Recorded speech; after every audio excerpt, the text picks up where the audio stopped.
Por que você nunca viu uma cadeira em dois lugares ao mesmo tempo? Por que um carro não fica em superposição?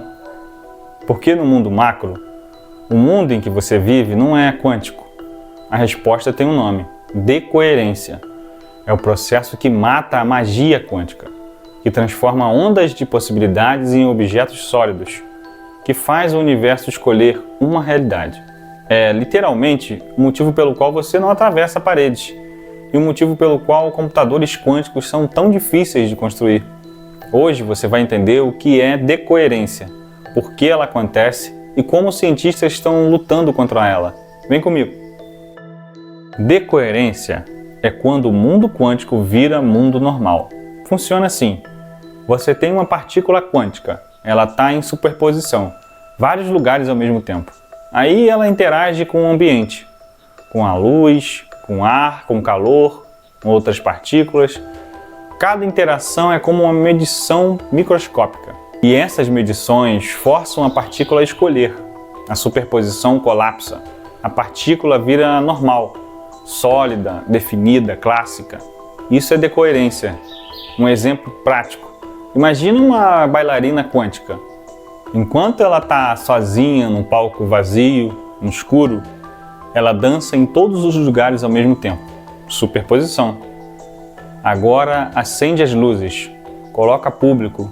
Cada fóton de luz que bate nela é uma medição. Cada molécula de ar que toca nela é uma medição. Em milissegundos, ela é forçada a escolher um lugar, uma posição. A dança quântica acaba. Isso é decoerência. Então, por que você nunca viu uma pessoa em superposição?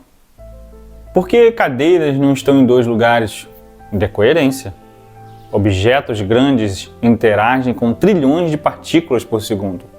Sua mão agora está colidindo com moléculas de ar. Por segundo, uns 10 elevado a 23 colisões. 10 com 23 zeros. Cada colisão é uma medição. Então, sua mão não consegue ficar em superposição, nem por trilionésimo de segundo. A decoerência é instantânea. É por isso que o mundo macro é clássico. Não porque as leis quânticas não se aplicam, mas porque o ambiente não deixa. Agora, aqui vem o interessante.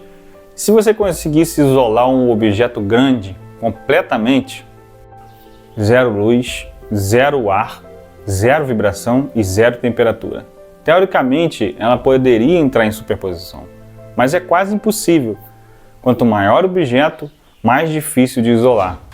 Por isso, a física quântica funciona com átomos, mas não com pessoas. Mas cientistas estão testando os limites. Em 2019, na Universidade de Viena, na Áustria, eu até falei sobre isso, pegaram uma molécula de 2.000 átomos, a maior molécula já colocada em superposição. Chama C60-fluoreno. Parece uma bola de futebol microscópica. Eles isolaram ela num vácuo ultra alto, temperatura quase zero absoluto, e mandaram ela passar por uma dupla fenda. E funcionou. A molécula passou pelas duas fendas ao mesmo tempo. Criou um padrão de interferência. Superposição confirmada. Mas durou apenas alguns milissegundos, porque mesmo no vácuo havia fótons térmicos, radiação residual, e eles interagiram com a molécula. A decoerência aconteceu, a superposição colapsou. Então o recorde atual é 2.000 átomos, por alguns milissegundos. O próximo objetivo dos cientistas? 10.000 átomos, depois 1 milhão. Algum dia, talvez, um vírus, uma bactéria, quem sabe algo visível a olho nu, mas cada salto fica exponencialmente mais difícil por causa da decoerência. Quanto tempo uma partícula consegue ficar quântica? Depende do tamanho e do ambiente. Exemplos reais. Fóton no vácuo do espaço, bilhões de anos. Ele não interage com nada, decoerência quase zero. Um elétron num átomo isolado, alguns segundos. Um átomo de Célsius em laboratório, alguns milissegundos. Molécula de 2.000 átomos. alguns milissegundos, recorde atual. Seu corpo humano, 10 elevado a menos 40 segundos, é 0,40 zeros e 1, basicamente instantâneo. Então você nunca consegue ficar em superposição. O ambiente destrói qualquer chance. Mas aqui vem a pergunta filosófica. Se você conseguisse isolar um humano completamente, temperatura zero absoluto, sem ar, sem luz, sem nada, ele entraria em superposição? A resposta é teoricamente sim, por alguns nanosegundos, antes do próprio calor corporal dele causar decoerência. Mas isso mataria a pessoa, então nunca vamos testar. E aqui entra o maior problema da tecnologia moderna: computadores quânticos. Eles funcionam porque qubits ficam em superposição, processam todas as possibilidades ao mesmo tempo, mas decoerência é o maior inimigo, é o inimigo número 1, na verdade, porque qubits são super frágeis. Qualquer coisa causa decoerência: vibração, temperatura, radiação cósmica, até o Wi-Fi do vizinho. Quando o qubit sofre decoerência, ele perde a informação. O cálculo dá errado. O computador quântico falha. Então, como os cientistas resolvem isso? 3 estratégias. Estratégia número 1: isolar completamente. Computadores quânticos ficam em câmara de vácuo. A temperatura mais frio que o espaço sideral. 0,015 kelvins, quase zero absoluto.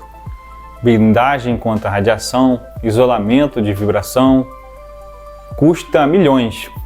Estratégia 2: trabalhar rápido, fazer o cálculo antes da decoerência acontecer. O qubit atuais duram 100 microsegundos, então o computador tem 100 microsegundos para calcular. Uma corrida contra o tempo. A estratégia número 3: correção de erros quântica. Usar vários qubits redundantes. Quando um sofre decoerência, os outros compensam. Mas isso aumenta o número de qubits necessários, muito. Você lembra do gato de Schrödinger, vivo e morto ao mesmo tempo? Decoerência explica por que isso não acontece na realidade. Porque o gato interage com o ambiente. Ar dentro da caixa, luz, calor do próprio corpo, trilhões de interações por segundo. Decoerência instantânea. O gato nunca entra em superposição. Ele é vivo ou morto, desde o começo. Então o paradoxo do gato não existe no mundo real. Só existe se você conseguir isolar o gato. Impossível. Erwin Schrödinger, o próprio criador do experimento mental, admitiu isso anos depois. Ele disse: o experimento do gato mostra o absurdo de aplicar mecânica quântica a objetos grandes. Ele criou o gato para mostrar que a superposição macro é ridícula, não para provar que é possível. Ele estava certo, né? A decoerência impede, sempre. Mas existem lugares onde a decoerência é lenta, muito lenta. O primeiro caso é o espaço sideral. Lá os fótons viajam por bilhões de anos, sem decoerência, porque não há nada para interagir. O vácuo é quase perfeito. O segundo caso é o interior das estrelas de nêutrons. Matéria tão densa que átomos colapsam. Elétrons e prótons viram nêutrons, e esses nêutrons ficam em estados quânticos coletivos. É uma superposição em escala macro. A estrela inteira se comporta como uma partícula quântica gigante. O terceiro caso é o condensado de Bose-Einstein. Quando você resfria átomos a quase zero absoluto, eles param de se mover e entram em superposição coletiva. Bilhões de átomos agindo como um. Isso já foi feito em laboratório. Dura segundos, mas é superposição macro. O quarto caso, buracos negros. Dentro do horizonte de eventos, as leis normais quebram. Alguns físicos acham que o interior do buraco negro é um estado quântico puro, sem decoerência, porque nada sai para causar interação, mas ninguém pode testar, né? Porque quem entra no buraco negro não volta. Então, como a gente usa a decoerência no mundo real? A primeira aplicação, detectar espionagem. Criptografia quântica funciona porque qualquer espião causa decoerência. Se alguém tentar ler a mensagem se destrói. É física, não tem volta. Aplicação 2. Sensores ultrassensíveis. Magnetômetros quânticos medem mudanças minúsculas em campos magnéticos. Eles funcionam porque mantêm superposição por tempo suficiente. Qualquer campo externo causa decoerência, que eles detectam. Precisão é 1 femtotésia, um absurdo. Aplicação 3. Relógios atômicos. Os relógios mais precisos do mundo usam átomos em superposição. O erro é 1 segundo a cada 300 milhões de anos. O GPS depende disso. Internet depende disso. A bolsa de valores depende disso. Tudo sincronizado por relógios que lutam contra a decoerência. Aplicação 4. Imagens médicas. A ressonância magnética quântica usa estados quânticos de prótons que existem por milissegundos antes da decoerência. Nesse tempo, captura uma imagem. Quanto mais você consegue atrasar a decoerência, melhor a imagem. Mais detalhes. Diagnósticos mais precisos. Agora, a parte filosófica profunda.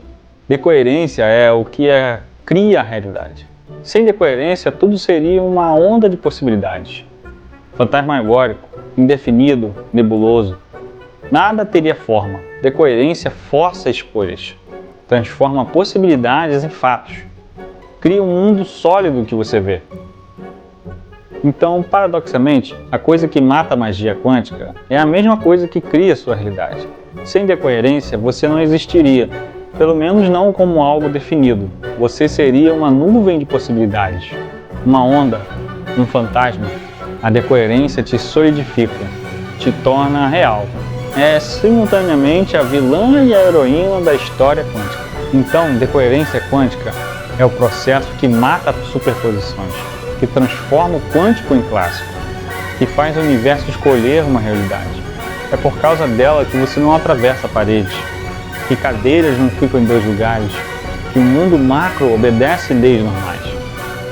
Mas também é por causa dela que computadores quânticos são um desafio, que cientistas gastam milhões isolando qubits, que a corrida tecnológica é contra o tempo, contra a decoerência.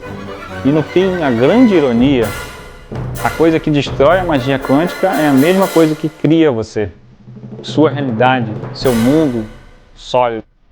Decoerência é o preço da existência. Se você curtiu esse vídeo aí, deixa um like, comenta. Se a decoerência não existisse, você também não existiria? Você acredita nisso? Compartilhe esse vídeo com as pessoas que gostam desse tipo de conteúdo e ative o sininho, porque o próximo vídeo eu vou falar sobre o tunelamento quântico. E continua se questionando porque as coisas são como são, porque a resposta geralmente é física quântica.